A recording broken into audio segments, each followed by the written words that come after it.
เฟอร์แดมสร้างขึ้นเพื่อใช้ประโยชน์ในงานก่อสร้างซ่อมแซมเขื่อนแท่นขุดเจาะน้ำมันท่าเทียบเรือประตูระบายน้ำคอฟเฟอร์แดมหรือทำนบชั่วคราวคืออาคารที่ปิดกั้นน้ำไว้ชั่วคราวระหว่างการก่อสร้างงานก่อสร้างหลายโครงการต้องก่อสร้างในแม่น้ำหรือในทะเลเช่นโครงการก่อสร้างท่าเรือน้ำลึกโครงการก่อสร้างเขื่อนและประตูระบายน้ำโครงสร้างฐานรากและโครงสร้างบางส่วนของโครงการเหล่านี้จะอยู่ในน้ำเพราะฉะนั้นเราจะต้องมีเทคนิคการออกแบบและบริหารโครงการอย่างไรให้สามารถทำงานได้ทันเวลาประหยัดค่าใช้จ่ายและสามารถควบคุมงานในน้ำให้ได้ตามข้อกำหนดก่อนที่พี่ช่างเบนจะสอนพี่เบนขอให้น้องๆและเพื่อนๆนะครับช่วยเป็นกำลังใจโดยการกดไลค์กด Subscribe กดแชร์เป็นกำลังใจให้พี่เบนหน่อยนะครับ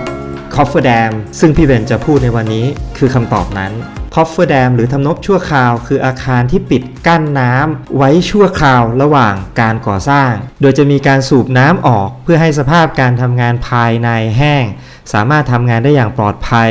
โดยทั่วไปแล้วคอฟเฟอร์แดมสร้างขึ้นเพื่อใช้ประโยชน์ในงานก่อสร้างซ่อมแซมเขื่อนแท่นขุดเจาะน้ำมันท่าเทียบเรือประตูระบายน้ำนะครับคอฟเฟอร์แดมมีอยู่หลายประเภทนะครับจะเป็นประเภทที่เป็นลักษณะของตัวคันดินก็ได้นะครับหรือคันหินก็ได้นะครับขอให้เป็นไปตามวัตถุประสงค์ก็คือใช้ในการที่จะกั้นน้ำเพื่อประโยชน์ในการก่อสร้างแต่ส่วนใหญ่จะมีลักษณะเป็นโครงสร้างเหล็กที่มีส่วนประกอบด้วยสตีลชีทพายเวลและสตัดหรือว่าตัวค้ำยันนะครับซึ่งโครงสร้างดังกล่าวจะถูกวางแผนหรือถอนหลังจากงานก่อสร้างนั้นแล้วเสร็จซึ่งตัวคอฟเฟอร์แดมซึ่งพี่ช่างเบนได้รับการถ่ายทอดและการสอนมาจากพี่นายช่างอาวุโสท่านหนึ่งนะครับเมื่อสมัย20ปีก่อนนะครับมีอยู่2ส่วนก็คือ1ต้องออกแบบและก่อสร้างให้โครงสร้างมีความมั่นคงแข็งแรงตามหลักวิศวกรรม 2. บริหารจัดการให้พื้นที่ในบ่อแห้งสามารถทำงานในคอฟเฟอร์แดมได้เหมือนกับทำงานก่อสร้างบนบกทั่วๆไปคอนเซปต์ค่อนข้างหนักอึ้งนะครับในความรับผิดชอบของวิศวกรที่จะต้องควบคุมให้ได้นะครับแต่ในวันนี้พี่เบนจะขอพูดเฉพาะในส่วนของวิธีการก่อสร้างเอามาเล่าสู่กันฟังก่อนส่วนในเรื่องของการออกแบบพี่เบนค่อยพูดใน EP ถัดไปนะครับคอฟเฟอร์แดมในระบบที่เป็นสตีลชีทพายบวกกับเบสซิ่งที่ใช้ในการป้องกันพื้นที่ก่อสร้างตามคอนเซปต์ที่ได้แจ้งไปแล้วคือระบบโครงสร้างนะครับที่สามารถป้องกันแรงดันน้ำแรงดันดินและแรงดันอื่นๆที่จะทำให้โครงสร้างของคอฟเฟอร์แดมหรือโครงสร้างถาวรที่จะทำการก่อสร้างหลังคอฟเฟอร์แดมแล้วเสร็จมันเคลื่อนตัวเราอย่าไปมองนะครับเฉพาะในส่วนของโครงสร้างที่อยู่ด้านในนะครับแต่โครงสร้างที่อยู่ด้านนอกอย่างเช่นบางทีเราไปทำคอฟเฟอร์แดมริมแม่น้ำแล้วริมแม่น้ำก็จะมีบ้านเรือนหรือแม้แต่ระดับน้ำสูงต่ำน้ำขึ้นน้ำลงที่อยู่ด้านข้างในขณะที่ทำการก่อสร้างมันจะมีการขุดดินออกเพื่อให้ทำงานฐานรากที่อยู่ใต้น้ำใต้ดินสามารถที่จะทำการก่อสร้างได้แรงดันดินกับแรงดันน้ำด้านนอกมันก็จะดันให้มันมีการเคลื่อนตัวนะครับเพราะฉะนั้นเราจะต้องคิดให้ครอบคลุมนะครับน้ำหนักหรือแรงที่มีผลกระทบทั้งในบ่อแล้วก็นอกบ่อคอฟเฟอร์แดมนะครับในส่วนของวิธีการทำงานก่อสร้างจะมีขั้นตอนต่างๆดังต่อไปนี้1ก็คือขั้นตอนการตอกเสาเข็มหลักเราเรียกว่า King Post เราจะต้องตอก King Post ตามจำนวนที่กำหนดไว้ตามแบบตามตำแหน่งและระดับที่กำหนดนะครับตัว King Post คืออะไร King Post เป็นส่วนที่รับแรงจากเหล็กค้ำยันสตัดนะฮะที่อยู่ข้างบนเนี่ยก็จะถ่ายแรงลงสู่ King Post นะครับแล้วตัว King Post เองเนี่ยมันจะรับน้ำหนักตัวแพลตฟอร์มหรือพื้นที่อยู่ข้างบนเวลามีโหลดของคนหรือเครื่องจักรนะครับหรือมีสิ่งของวัสดุอะไรไปวางเนี่ยก็จะถ่ายแรงจากพื้นลงสู่ตัว King Post นะครับเพราะฉะนั้นตัว King Post เนี่ยก็เป็นส่วนสำคัญมากในส่วนประสบการณ์ของพี่เบนเราจะทำ King Post ก่อนขั้นตอนที่2นะครับก็คือการทำเหล็กค้ำยันหรือสตัดนะครับเมื่อทำ King Post เสร็จแล้วเราก็จะมีการทำเหล็กสตัดหรือว่าค้ำยันนะครับเป็นเหล็กที่ขวางนะครับเหมือนกากบาทบนหัวของตัว King Post นะครับแล้วพอไปถึงตรงขอบเราก็จะทำตัวเวลนะครับซึ่งจริงเวลเนี่ยจะเป็นตัวที่ใช้ในการให้ชิดพายถ่ายแรงแต่ว่าตามประสบการณ์ของพี่ช่างเบนจะทำเวลก่อนนะครับบางคนจะทำตัวชิดพายก่อนแต่ทำไมพี่ช่างเบนถึงจะต้องทำตัวเวลก่อนเพราะพี่เบนใช้ตัวเวลเป็นตัว ไกด์ในการที่จะเป็นด้านหนึ่งในการที่เสียบแผ่นชีทพายนะครับมันจะทำให้งานมันรวดเร็วประหยัดค่าใช้จ่ายนะครับแล้วก็การควบคุมคุณภาพมันจะออกมาดีด้วยตัวค้ำยันนะครับหรือตัวสตัดเนี่ยเป็นโครงสร้างที่รับแรงตามแกนที่ถ่ายจากเหล็กค้ำยันโดยรอบก็คือตัวเวลนะครับและรับแรงแนวดิ่งที่ถ่ายจากแผ่นพื้นเหล็กหรือว่าแพลตฟอร์มมาด้วยซึ่งจะนำมาวางบนเหล็กค้ำยันสตัดเหล็กค้ำยันโดยทั่วไปจะมี2ชนิดคือเหล็กค้ำยันตามแนวยาวและเหล็กค้ำยันตามแนวขวางและแบ่งเป็นชั้นๆตามระยะความลึกนะครับในส่วนของตัวเหล็กค้ำยันโดยรอบนะครับหรือเวลเป็นส่วนของโครงสร้างที่ต้านแรงกระทำทางด้านข้างจากแผ่นเหล็กพืชหรือ steel sheet pile ซึ่งจะถ่ายแรงเป็นแรงกระจายหรือ uniform horizontal force เข้าสู่เหล็กค้ำยันรอบตัวเหล็กค้ำยันสตัดกับตัวเหล็กค้ำยันรอบหรือเวลเนี่ยเราจะถือว่าเป็นการ bracing นะครับซึ่งเป็นตัวรับแรงจากชีทพายกับโหลดนะครับที่อยู่บนแพลตฟอร์มหรืออยู่บนพื้นมาอีกทีนึงเพราะฉะนั้นตัวนี้เราจะต้องออกแบบให้ดีนะครับว่าจะมี1ชั้น2ชั้นหรือบางครั้งบ่อคอฟเฟอร์แดมจะต้องมีการขุดดินที่ลึกมากมีความแตกต่างระดับระหว่างน้ำข้างนอกดินข้างนอกและดินข้างในค่อนข้างมากก็อาจจะต้องมีบางส่วนที่จะต้องมีการค้ำหรือเบรซซิ่งถึง3ชั้นนะครับอันนี้ก็ต้องออกแบบมาก่อนที่จะเริ่มงานแล้วก็ออกแบบให้มันสามารถที่จะก่อสร้างได้จริงด้วยนะครับคำว่าก่อสร้างได้จริงหมายความว่ายังไงก็คือเวลาเราจะทำการก่อสร้างเนี่ยเราจะต้องมีการ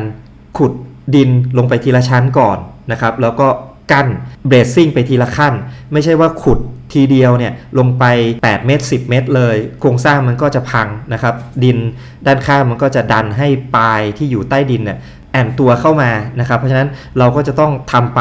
แล้วก็เบรซซิ่งไปนะครับชั้นที่1ชั้นที่2ขุดดินแล้วก็ชั้นที่3ตามลำดับนะครับในส่วนของขั้นตอนที่3นะครับหรือการนำแผ่นพื้นเหล็กหรือแพลตฟอร์มมาวางบนเหล็กค้ำยันสตัดนะครับหลังจากที่ทำสตัดเสร็จแล้วก็จะต้องมีการทำแผ่นพื้นนะครับเพราะว่าตัวงานของเราบนบ่อคอฟเฟอร์แดมจะต้องมีการก่อสร้างไปอีกหลายเดือนหรือบางครั้งก็จะ1ปีหรือ2ปีนะครับเพราะฉะนั้นส่วนนี้จะต้องมีการวางโครงพื้นให้ดีนะครับซึ่งพื้นเนี่ยตามประสบการณ์ของพี่ช่างเบนเราสามารถที่จะทำเป็นแผ่นพื้นสำเร็จรูปนะครับไม่ว่าจะเป็นเหล็กหรือคอนกรีตเสริมเหล็กแล้วค่อยนำมาวางนะครับเพราะจริงๆแล้วเราไม่จำเป็นที่จะต้องปูแผ่นพื้นให้มันเต็มพื้นที่ก่อสร้างเราออกแบบให้ดีนะครับปูเฉพาะที่มันสามารถที่จะให้เครนหรือแบ็คโฮหรือตัวปั้นจั่นตอกเสาเข็มมันวิ่งไปได้ตลอดพื้นที่นะครับแล้วก็สามารถที่จะเอื้อมนะครับหรือใช้บูมหรือใช้ระยะของแบ็คโฮหรือตัวเครนไม่ว่าจะเป็นไฮดรอลิกเครนหรือคอลโลเครนเนี่ยในการที่จะหยิบหรือยกนะครับตัวอุปกรณ์ต่างๆให้ไปส่งตามพื้นที่ต่างๆให้ได้ครอบคลุมขั้นตอนที่4ปักแผ่นเหล็กพืชนะครับหรือว่า steel sheet pile ตามแนวที่วางไว้ส่วนใหญ่ก็จะเป็นแนวโดยรอบโดยการทำการ vibrating นะครับหรือการติดตั้งโดยใช้ vibro hammer นะครับทีละแผ่นนะครับให้ได้แนวค่าระดับตัวปลายที่ลึกลงไปในดินก็จะต้องได้ระดับตามที่ออกแบบไว้แล้วก็ระดับบนจะต้องได้ระดับด้วยพี่เบนมีทริคนิดนึงนะครับนอกจากที่จะต้องออกแบบให้ steel sheet pile มันแข็งแรง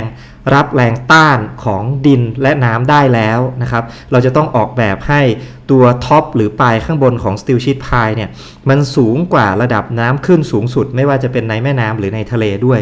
ส่วนในส่วนของปลายสุดพี่เบนก็จะมีทริคว่ามันควรจะตั้งอยู่บนดินที่เป็นชั้นดินแน่นถ้ามีค่า permeability นะครับหรือค่า K ค่อนข้างเหมาะสมเนี่ยมันก็จะมีส่วนให้น้ำมันไหลซึมเข้ามาในบ่อได้น้อยลงนะครับแล้วก็ถ้าตั้งอยู่ในชั้นดินที่แน่นมันก็จะทำให้โครงสร้างของตัวคอฟเฟอร์แดมมันแข็งแรงขั้นตอนที่5นะครับก็จะคือการสูบน้ำออกจากคอฟเฟอร์แดมนะครับเราก็จะต้องคำนวณว่าปั๊มที่สูบน้ำออกจะต้องสูบน้ำได้มากกว่าปริมาณน้ำที่มันเข้าตามเขี้ยวหรือว่าลอดเข้ามาใต้ดินตามแนวด้านล่างของตัวชีทพายมันจะมีทริคตามประสบการณ์อยู่นิดนึงคือยิ่งเราสูบน้ำออกได้มากเท่าไหร่อย่างเช่นตอนแรก50เซนน้ำมันก็จะเข้ามารั่วเข้ามาน้อยแต่เมื่อมันต่าง1เมตรหรือ2เมตรแรงดันน้ำมันยิ่งสูงขึ้นนะครับ นะครับเพราะฉะนั้นน้ำมันจะไหลหรือลีกเข้ามามากขึ้นเพราะฉะนั้นวิธีการแก้ไขปัญหาตรงนี้มีอยู่ 3-4 วิธีนะครับวิธีที่ง่ายที่สุดนะครับก็คือเอาหมันมาอุดนะครับตามแนวของตัวร่องของตัวชีทพายหรือ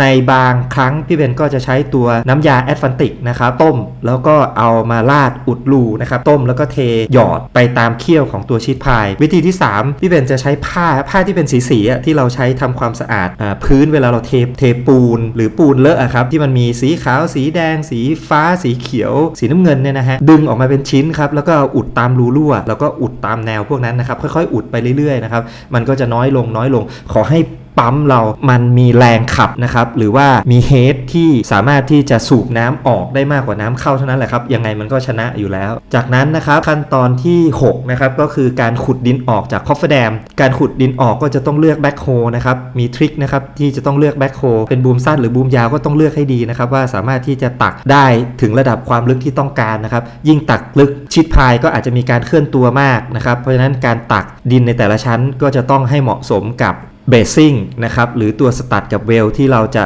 ทำในชั้นที่2ชั้นที่3ตามลำดับนะครับแล้วก็จะต้องเตรียมคนงานในการอุดน้ำด้วยขั้นตอนการขุดดินออกเนี่ยจะเริ่มยากขึ้นแล้วนะครับในขั้นตอนที่7นะครับซึ่งเป็นขั้นตอนสำคัญนะครับเป็นคอนเซปต์1ใน2คอนเซปต์สำคัญที่พี่เบนพูดไว้ตั้งแต่แรกนะครับก็คือจะต้องมีการก่อสร้างระบบไหลเวียนของน้ำลงไปสู่บ่อสูบน้ำเมื่อเราขุดดินแล้วเนี่ยน้ำมันยังมีเข้ามาอยู่ลีกเข้ามาอยู่ไม่ว่าจะจากเขี้ยวหรือจากมุดเข้ามาลอดใต้ชีทพายเพราะฉะนั้นมันจะต้องมีระบบนะครับในการทำสโลปของตัวพื้นให้มารวมกันที่บ่อซ้ำหรือบ่อสูบน้ำอาจจะไม่ใช่มีบ่อเดียวนะครับอาจจะมี1บ่อ2บ่อ3บ่อหรือกระจายไปตามจุดต่างๆเพื่อให้ระยะทางมันใกล้ลงแล้วก็สโลปมันไม่ต้องชันมากนะครับความสูงต่ำมันไม่ต้องสูงมากนะครับจุดนี้มีทริคสำคัญอยู่จุดหนึ่งคือเราต้องเร่งขุดนะครับให้จนถึงระดับที่กำหนดไว้คือระดับที่เป็นท้องของตัวการเทลีนอาจจะต้องเผื่อการเททรายลงไปสักชั้นหนึ่งหรือพี่เบนจะเอาทรายใส่กระสอบนะฮะเพราะว่าทรายมันใส่ไปมันหายหมดก็เอาทรายใส่กระสอบแล้วก็เรียงแล้วก็อาจจะมีทรายโปะหน้าอีกสักชั้นหนึ่งเพราะฉะนั้นในส่วนนี้เราก็จะต้องรีบนะครับในการที่จะวางกระสอบทรายวางทรายแล้วก็เทลีนเพราะอะไรฮะเมื่อเราเทลีนเสร็จแล้วการทำงานมันจะง่ายขึ้นเยอะเลยครับเพราะว่าการซึมของน้ำมันจะน้อยลงนะครับเนื่องจากมันมีตัวลีนเนี่ยไปกั้นนะครับหรือว่าไปดันไว้นะครับไปต้านตัวน้ำไว้นะครับซึ่งส่วนใหญ่พี่เบนจะให้เสริมไม้ไผ่นะครับเอาไม้ไผ่เนี่ยไปเสริมกดลงในลีนด้วยเทลีนไปได้สักนิดนึงเนี่ยก็เอาไม้ไผ่ไขว้กันแล้วก็สาดแล้วก็วางลงนะครับแล้วก็อาจจะมีอีกจุดหนึ่งนะครับจริงๆแล้วเนี่ยการเทลีนอาจจะเทเป็นวงแหวนก็คือเทในส่วนที่เป็นวงแหวนรอบที่ติดตัวสตีลชีทพายก่อนนะครับแล้วค่อยๆเทด้านในมันจะมีผลในการที่ยึดล็อกให้ชีทพายเนี่ยมันไม่ขยับเข้ามาด้านในนะครับตัวเนี้ยมันอาจจะมีรายการคำนวณที่ไม่ชัดเจนนะครับแต่ตามประสบการณ์ที่ได้เรียนแล้วก็ได้ฝึกอบรมมาแล้วก็ได้ทำเองการที่ทำชีทพายเป็นวงแหวนโดยรอบนะครับอาจจะเทให้มันกว้างสักเม็ดหรือ2 เมตรเนี่ยมันจะทำให้ตัวเสถียรภาพของตัวชีทพายดีขึ้นนะครับแล้วก็ค่อยมาเทลีนคอนกรีตที่อยู่ด้านในนะครับจะได้ไม่ต้องเทลีนคอนกรีตเป็นแมสทีเดียวนะครับซึ่งบางทีมันก็เทไม่ทันน้ำขึ้นน้ำลงนะฮะเมื่อเราขุดดินออกจากบ่อจนได้ระดับตามข้อกำหนดแล้วนะครับแล้วก็เทลีนคอนกรีตแล้วเราก็จะสามารถที่จะค้ำยันนะครับหรือตัวเบสซิ่งนะครับให้ครบตามที่วิศวกรหรือผู้ออกแบบได้ออกแบบไว้อาจจะเป็น2ชั้นหรือ3ชั้นนะครับในส่วนของตัวเบสซิ่งนะครับเราก็ทำงานก่อสร้างในส่วนของโครงสร้างให้แล้วเสร็จหลังจากที่ดำเนินการก่อสร้างประตูระบายน้ำแล้วเสร็จเราก็จะทำการรื้อถอนชีทพายเป็นการย้อนขั้นตอนต่างๆนะครับถอยกลับไปตั้งแต่ขั้นตอนที่9จนถึงขั้นตอนที่1นะครับก็คือถอนชีทพายออกมาก่อนแล้วก็ค่อยถอนโครงสร้างต่างๆตามลำดับนะครับแล้วถ้าสมมุติว่างานก่อสร้างมาแล้วเสร็จตรงนั้นเราก็เอาชีทพายไปคืนกับหน่วยงานนะครับที่ทำความสะอาดแล้วก็จัดเก็บชีทพายไว้ใช้ในโครงการต่อไปแต่ถ้าแม่น้ำหรือพื้นที่มีขนาดใหญ่นะครับเราไม่สามารถลงทุนคอฟเฟอร์แดมที่จะทำล้อมรอบได้ทีเดียวทั้งโครงการเพราะว่าจะต้องลงทุนในการซื้อคอฟเฟอร์แดมไม่ว่าจะเป็นเหล็ก H-beam หรือชีทพายค่อนข้างเยอะนะครับเราก็จะต้องสลับนะครับเอาตัวคอฟเฟอร์แดมในบ่อที่1นะครับไป ไปใช้ทำในบ่อที่ 2 มันต้องออกแบบให้ดีๆนะครับเพราะว่าตัวอินเทอร์เฟซโซนระหว่างบ่อ1กับบ่อ2อย่าไปรื้อทั้งหมดนะครับตัวอินเทอร์เฟซโซนระหว่างบ่อ1กับบ่อ2อย่าไปรื้อทั้งหมดนะครับรื้อแค่3ด้านเป็นตัว U นะครับเหลือไว้ด้านหนึ่งระหว่างบ่อ1กับบ่อ2แล้วเอาตัว U ไปทำ U ครอบกลับมาอีกทีในบ่อ2หรือบ่อ3บ่อ4นะครับตัวนี้ก็จะเซฟค่าใช้จ่ายได้ก็จะเห็นว่าพี่เบนได้สอนนะครับวิธีหรือขั้นตอนแล้วก็แนะนำเทคนิคต่างๆที่จะทำให้งานมันทำได้รวดเร็วได้คุณภาพแล้วก็ประหยัดค่าใช้จ่ายอยู่ในบัดเจ็ตนะครับในส่วนของงานคอฟแดมมีประโยชน์นะครับเป็นเทคนิคเป็นการบริหารโครงการที่ใช้ความเฉลียวฉลาดของมนุษย์ในความเป็นวิศวกรเนี่ยเพื่อมาบริหารโครงการก่อสร้างนะครับถ้าน้องๆหรือเพื่อนๆชอบใจในส่วนของวิธีการหรือประสบการณ์ความรู้ที่พี่เบนสอนนะครับช่วยกดไลค์กด Subscribe กดแชร์เพื่อเป็นกำลังใจให้พี่ช่างเบนด้วยนะครับคลิปหน้าพี่เบนจะเอาเรื่องของการออกแบบชีทพายคอนเซปต์การออกแบบชีทพายมาเล่าสู่ให้น้องๆและเพื่อนๆฟังนะครับสวัสดีครับ